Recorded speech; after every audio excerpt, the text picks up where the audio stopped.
Welcome again to Lakeshore Focus, a weekly show highlighting the key issues, important events, and interesting people in our region. I'm Keith Kirkpatrick. Many of our regional cities and towns are experiencing amazing improvements as they revitalize their downtowns and central core. We've seen this most significantly in Crown Point, Whiting, and Valparaiso. It all starts with a vision, and Michigan City has one. With us today are two leaders in that community, Craig Phillips, who is both the City Planning Director and Executive Director for the Michigan City Redevelopment Commission, and Rich Murphy, the Controller for Michigan City. And Rich, you were a former councilman, right? That's right. I took office about 8 years ago when Main Street in Michigan City was struggling. The first time we saw some entrepreneurs come in and buy vacant buildings, and they were the pioneers at that point. So you cover the downtown districts then? Downtown and Lakefront district, correct. Okay. So, see, when I first heard this, I didn't really realize that about you.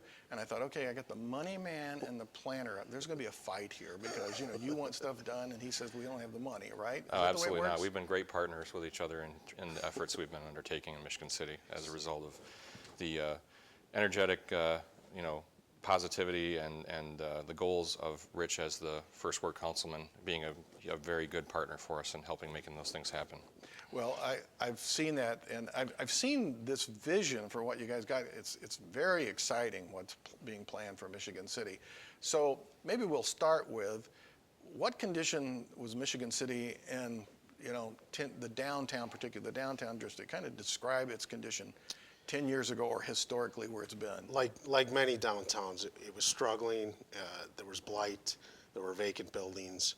At that point, we saw some younger artists, creative people move in, buy buildings. They had a vision, and they weren't taking no for an answer. So despite the city and despite other plans, they were moving forward. Because there was an old plan, right? I mean, there was an original plan. Is that true?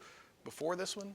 There were a number of plans that had been conducted, but had not really been fully executed up to that point. And so things kind of switched significantly about 4 years ago in terms of the city government getting involved and really starting to be concerned about focusing on public investment and helping back up the efforts of those urban pioneers that came in and took a risk on downtown Michigan City. So two things happened. You had some urban pioneers, I like that term, okay, who were kind of coming in and trying to buy some of the buildings and make something happen in some of the vacant space.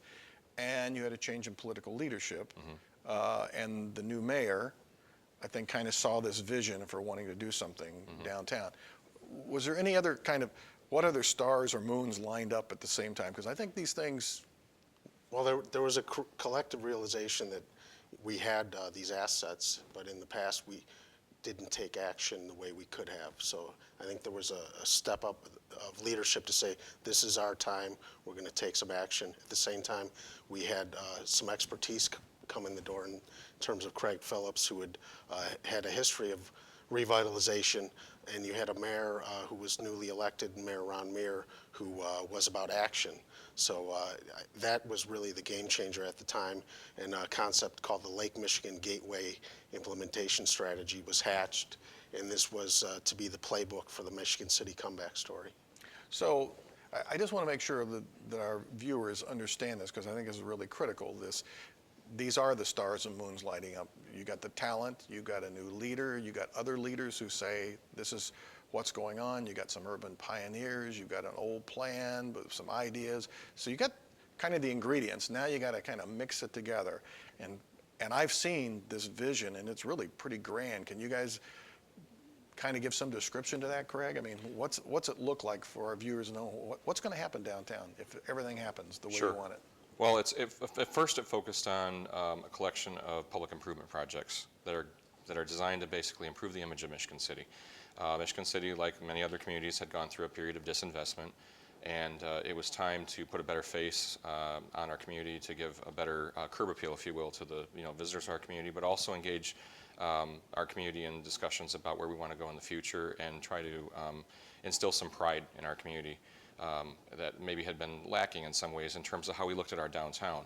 We rebranded our downtown by calling it the Uptown Arts District. There was a renewed arts focus, kind of this organic arts movement that started to be created in Michigan City, and we kind of latched onto that and helped to foster, that and moving that forward even more. And that was a pretty critical piece in kind of helping to move things forward as well. So that's part of the process. We also are going to be focused on looking at getting more private investment into Michigan City as a result of those public improvements, and trying to set our goals so that we can encourage more people to invest in downtown Michigan City again. So talk about, Rich, maybe you guys got some really interesting assets sitting right down on the lake with the zoo and the marina and all that, and some really interesting restaurants. And then you've got this downtown core that sits back a little bit from it, and it's kind of split by the highway there. So I think your plan tries to do something about that, right? Well, we were known for our potential in the past decade or so. So this was going to be about action. We had talked about this concept of the Golden Triangle, which was to the north, Lake Michigan, to the west, Lighthouse Outlet Mall, the Blue Chip Casino, and then we have a downtown commuter railroad that goes to Michigan Avenue in downtown Chicago, and all this urban fabric in between. So this potential was there. When the leadership and the expertise, and the last thing we haven't talked about, resources. We had money in our TIF districts that were now we could prioritize, and our litmus test was we're going to support the projects that will cause revitalization and fund our tax base, grow our TIF dollars, and that's what we've started to do. That's what the Lake Michigan Gateway plan does. It prioritizes projects. Where can we get the most bang for our buck downtown? So, Greg, are you liking this thing being called the talent, the expertise that came along? I mean, you're getting some pretty nice kudos here. Well, it's nice to hear, but I'm part of a really great team, actually, that has come together and kind of coalesced over the last 4 years, especially. I'm very lucky to be a part of that, and we've had a lot of support from various elements of the community. We have a group which we call Michigan City Now, which is a group of community supporters that is basically designed to keep informed and be cheerleaders in terms of the efforts that we're trying to do in Michigan City. And they've been very supportive and very beneficial in the process of getting some of the things we've been trying to do done. And so, like I said, I'm part of a bigger team. So tell me, each of you, about 2 or 3 of the things that you see that, if you could describe it 10 years from now, if people came to Michigan City, what would they see, Rich, down in that area? What would they see? What are a couple of features? We want to be a place people want to be. So we want to be a place of the future, a place where people want to open their business, where you'll choose to raise a family. We want creative people to come to Michigan City because of a lifestyle brand that we think we have. We think we can offer the small town waterfront experience in the backdrop of the world-class city. And by virtue of our connection with the South Shore Railroad to downtown Chicago, you can have this sense of duality. You can have the small town, but you can have the big town. And that's really the vision that I see. And a lot of it has to do with tapping into what this millennial generation wants in a place, and we've started a branding effort to start to look at how we can attract young people, because it is about the future. So tell me, I drive down there 10 years from now, and this plan has been pretty much implemented. I park my car and I start walking around. What am I going to see? What am I going to see there? You're going to see some new investment in the form of mixed-use buildings, some commercial and residential buildings, perhaps a new hotel on the lakefront, revitalized lakefront in terms of the actual improvements we've made to Washington Park, which is our flagship park on the lakeshore.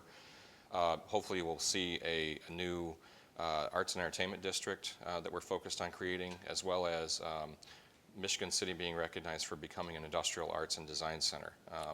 We have gone recently through this rebranding process, and our new tagline kind of talks about that as well, which is create, play, repeat.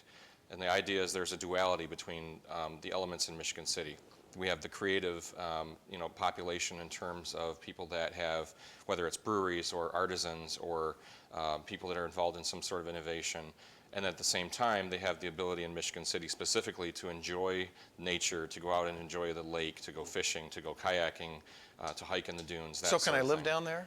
Are there going to be? And the idea is that you'll live down there because we'll have new mixed-use developments, like I said, that offer residential opportunities in conjunction with commercial and services, commercial and services just steps away from where people live. If your dream fully came true, how many people would be living in that downtown? Because right now there's a few, but not very many people really living in that downtown area. People ask me that if the dream comes through, it's that my kids might choose to move back to Michigan City. I think we've all in some of our Rust Belt towns, we see our kids go off to college and they don't come back. Well, that would be a litmus test for me that they actually come back to choose to live in Michigan City.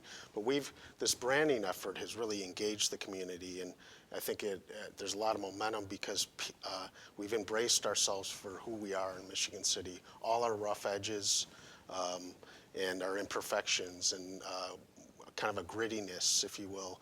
And I think that's going to be attractive to bring young people and creative people back to move back to Michigan City. When I've looked at the vision for this, what I recall seeing is it looks like a very vital downtown. There's going to be restaurants there, more shops and so forth. I can walk from downtown. I can walk without getting hit by a car, easier, across a big plaza to the lake, and that's all going to be connected. There's going to be some giant public art, right? Big stuff sitting around, gateways. It's more walkable, right? Exactly. Absolutely. And I can look around and say, oh, there's condos over here and people living in this place. So Right. It's all about connecting the old downtown core with the lakefront. And the area in between has been long forgotten, basically.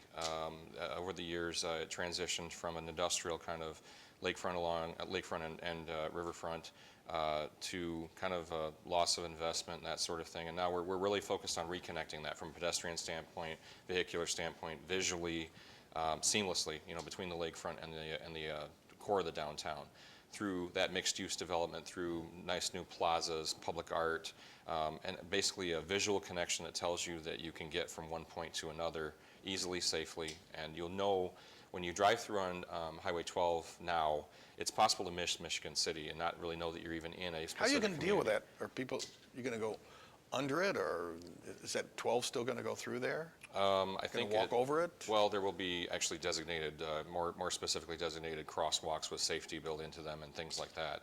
But we'll also employ traffic calming measures on US 12. So US 12 will not be as much of a super highway kind of feel to it as you come through Michigan City. It'll be a safer road to cross. Slow down and take a look. Right.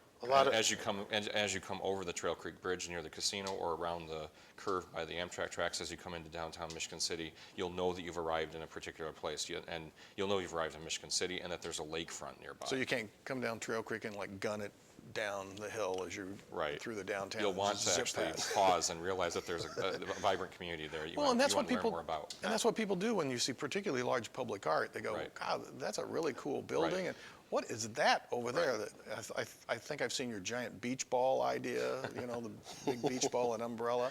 So it looks very exciting. What makes you guys think this is going to happen? Why is this going to be successful? Because we have performed.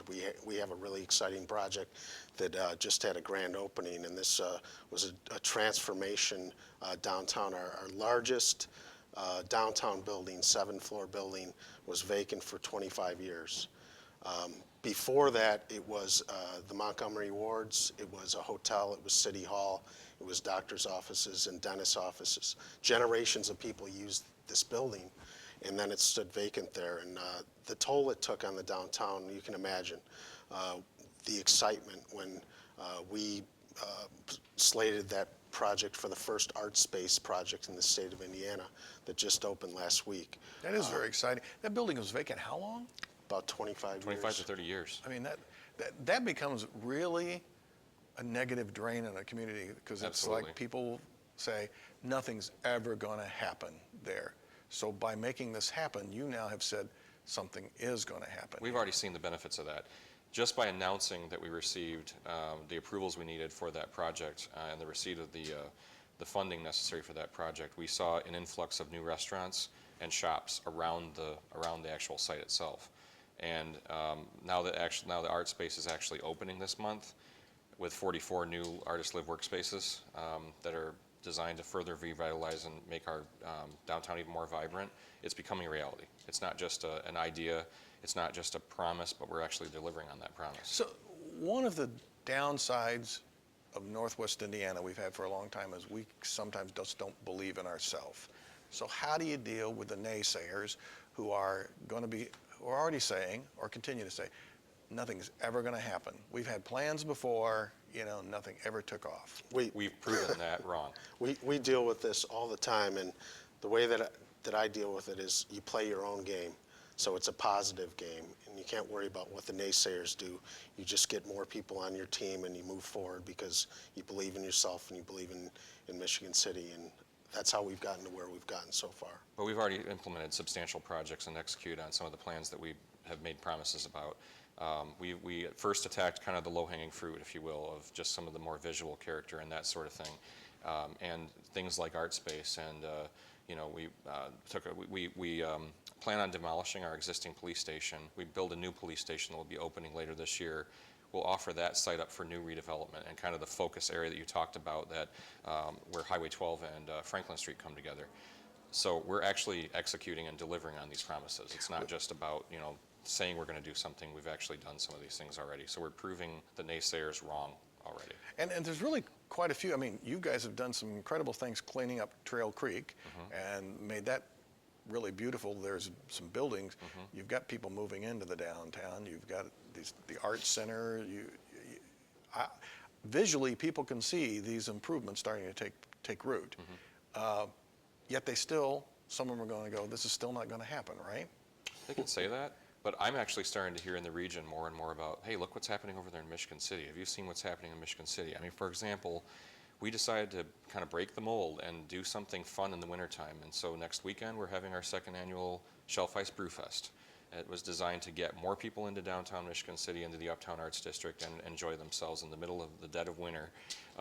It's just another example about how we've shaken things up, and we continue to plan to do that. So, again, I like to look 10 years ahead, and someone says to you, Rich, I've never been to Michigan City. Here it's kind of an interesting place. What would you say to them? I would say that we had a business model where we took our historic downtown fabric and we revitalized it. We started off with an art space project, but we moved on to our train station, which is going to be our next project on 11th Street. We've moved on to revitalize an old brewery. But you're telling me like an elected official. Tell me like you live there and you love the place. Tell me, I've never been to Michigan City. Why should I come there? Tell me why I should come and visit. Not how you did it, but what I'm going to see, what I'm going to experience. I would say that you can have the small town experience in the lower cost of living, but you can still have the backdrop of the world-class city. You can go to the opera, you can go downtown, so you can really have it all in Michigan City by virtue of this connection to the metropolitan area. So you're telling me I should move there, right? Well, absolutely. I did move there, and I'm glad I did. The more I learn about Michigan City and the more I am in the area, the more excited I get about the options that I have available to me. The closeness of Chicago, but also I'm steps away from orchards and agriculture. We have great beaches. It's just a fun place to be because we have recreational opportunities. We have these kind of interesting festivals and fairs that we have going on, and the creative aspect of our community is really starting to blossom, and it's organic and it's real. It's not something that's conjured or created. It's exciting. There's an exciting vibe in Michigan City right now. So I keep looking to the 10 years ahead, but just in the next couple of years, you've already said the police station is coming, they're moving, and that building's coming down. So what's kind of like, and this new building's open, so what, in the next year or two, what are we going to see? What's the... One thing that I think is a huge opportunity for Michigan City is to work with the South Shore Railroad to get to Chicago faster, to open up our commuter market to downtown Chicago. Right now, it takes us about an hour and a half to get downtown. The new leadership of the South Shore Railroad wants to get downtown in an hour. And that to us is a game changer because we become a comp for a Chicago suburb in terms of to be able to have critical mass of new residential move into Michigan City, build our tax base, contribute to our local economy. So faster train to Chicago. You're going to see three specific things happen in the next couple of years from a project standpoint that are pretty exciting. The city owns a basically undeveloped and underutilized land that was formerly either an industrial piece of property, in one case a hospital, specifically the Memorial Hospital property, which is 9 acres in the core of the downtown. We're going to see a mixed-use development occur on that property. We're in the process of negotiating those deals right now. I mentioned the police station and the news dispatch properties. We'll be raising those buildings in the spring and offering those up for redevelopment with a focus on trying to get either a downtown hotel or some additional mixed-use residential, commercial, additional spaces for the arts, that sort of thing. And you also see a renewed focus on Washington Park, and specifically the lakefront, and kind of taking that jewel that we have on the lakefront and just further capitalizing on the benefits that we have, as the fact that that's right in the core of our community. So those are 3 projects that you're going to see a lot of focus on, a lot of effort geared towards in the next couple of years specifically. In terms of strategy, I mean, the same reasons that people want to live in a community are the reasons they will visit a community or open a business in today's virtual business environment. Your strategy is be the place people want to be. And we think through some concepts like economic gardening. We can bring in some business from Chicago. After a few smaller victories, go for a larger business implementation, because a lot of this has to do with job growth and building the economy of Michigan City. You'll see a focus on, based on the branding, the outcomes of the branding effort that we went through recently, you're going to see a renewed focus on looking at ways in which we can attract the creative industries to our community, taking advantage of the infrastructure that we have available in our community in terms of the ability perhaps to look at more either tech-oriented or creative industries that we can bring to Michigan City. I mentioned the idea of perhaps an industrial arts and design center. That's something that could become a reality if we really put our mind to it, and we plan to do that. I'm very excited for our region and for Michigan City, because I've seen this vision, and I've heard you guys talk about this before. I've heard your mayor talk about it and some of the other leaders, and you've got this critical mass, and you've got some people pushing behind it. So I'm wishing you great success for all of our benefits, and we'll look forward to what this is going to happen over in Michigan City. I really appreciate both of you being on the show. Thanks for being here. Thank you, Keith. All right.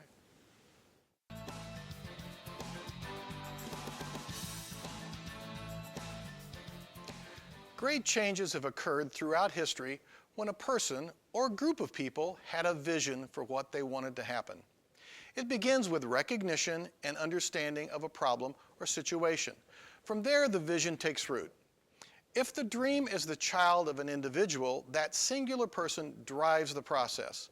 Most of the effort is selling the concept, enlisting support, and in some cases, forcing one's will upon others. I'm not recommending or condoning the brute method, but it does occur. When the vision comes from a collective, it is more complex, but can be more powerful. Getting a group or an organization or a city to agree upon a mutual expectation for the future is a very difficult task. It takes a small contingent of people to guide a process, make the members of that community feel like they are a part, and assure that the majority is excited about the potential outcomes. All of this requires effort and time. Now the second phase begins, making it happen. Some might say this is where the real work begins. I disagree. Both the visioning process and the implementation are equally important and require great efforts. I think some see the second part as more critical because we have witnessed many visions die or fail. It's similar to planting a tree. There is considerable work to make the selection, acquire it, decide where to place it, dig the hole, and so forth. Once that's all done, you have to water, fertilize, and prune the tree for ultimate success. Implementing a vision is the second part. Leadership through all of this is the key. If the leadership is skillful, dedicated, engaging, and excited, it can work. The next time you see an individual or group pushing to make something happen, applaud their courage and will.